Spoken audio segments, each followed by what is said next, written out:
السلام علیکم ورحمۃ اللہ وبرکاتہ۔ میری بات سنو، چاہے تم لڑکی ہو چاہے تم لڑکے ہو، پورے غور و فکر سے اور دل سے اور پوری سننا۔ تمہارے دل میں بھی گلے شکوے ہیں نا کہ کوئی نہیں ہے تمہارا؟ کسے بتاؤں اپنے دل کے راز؟ یہ دنیا میرے ساتھ ایسا کیوں کر رہی ہے؟ یہ لوگ میرے ساتھ ایسا کیوں کر رہے ہیں؟ اور میں خود بھی کچھ کر کیوں نہیں پا رہا؟ آخر میں ایسا کیوں؟ جب انسان دنیا کی زندگی کو ہی سب کچھ سمجھ لیتا ہے نا، تو واللہ وہ اس سٹیج پر چلا جاتا ہے کہ دنیا کی زندگی اسے سمجھ نہیں آتی۔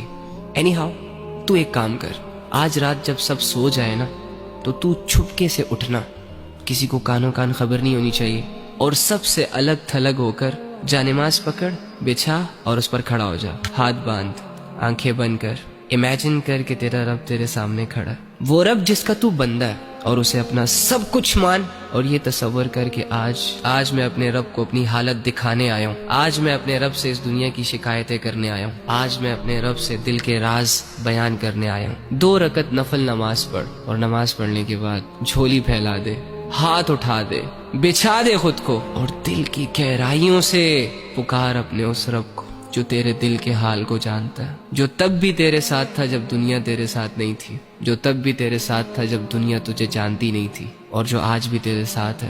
وہ اکیلا کافی ہے تجھے سنبھالنے کے لیے۔ اگر تو گر چکا ہے تو وہی تجھے اٹھا سکتا ہے۔ اس یقین، اس امید، اس تصور کے ساتھ اپنا حال دل اپنے رب کو سنا۔ ایک آنسو کا قطرہ نکل آیا نا، یا تیری آنکھیں صرف نم ہو گئی، یا چلو اگر تمہیں صرف اتنا احساس ہو گیا کہ میں اللہ کے سامنے بیٹھا ہوں، میں اللہ ہی سے بات کر رہا ہوں، یقین کر کے اٹھنا کہ تیرا رب تجھ سے راضی ہے۔ اللہ کے سامنے کھڑے وہی ہوتے ہیں جن کو اللہ کی ضرورت ہوتی ہے۔ تو اللہ کے بندو، آپ کے مسئلے کس نے حل کرنے ہیں؟ عاملوں نے؟ کالے جادو والوں نے؟ کس نے کرنے آپ کے مسئلے حل؟ اللہ نے کرنے ہیں نا۔ تو اللہ کہاں ہے؟ ایکچولی میں آئی ڈونٹ نو وائی ہمارا یہ مائنڈ سیٹ بنا ہوا ہے کہ اللہ کچھ اسپیسیفک جگہوں میں پایا جاتا ہے، اور اللہ رب العزت کی جو مغفرت کے فیصلے ہوتے ہیں وہ نیک لوگوں کے لیے ہوتے ہیں، یا اللہ رب العزت جن لوگوں کی دعائیں قبول کرتا ہے وہ بہت نیک ہوتے ہیں، لمبے لمبے سجدے اور پاک صاف رہنے والے ہوتے ہیں۔ ہاں ٹھیک ہے، ان کا اپنا درجہ ہے، لیکن اس کا یہ مطلب بھی تو نہیں ہے نا کہ ایک عام انسان اللہ تک پہنچ نہ سکے، ایک عام انسان اپنے دل کی بات اللہ کو نہ کہہ سکے اور اللہ رب العزت کو اپنی طرف متوجہ نہ کر سکے۔ وہ کہتے ہیں کہ کوئی کعبے سے خالی ہاتھ لوٹ آیا تو کوئی گھر بیٹھے خدا کو پا گیا۔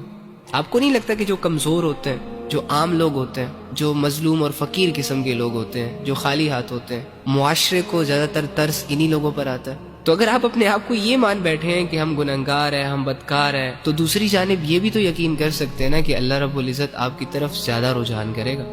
اللہ کے بندو، اللہ کہہ رہے میں تمہارے شارک کے بھی قریب ہوں۔ اس اللہ سے اپنے مسئلے حل کرواؤ جو اللہ ساری زبانوں کو سمجھتا ہے، جو اللہ دل کے حال کو جانتا ہے۔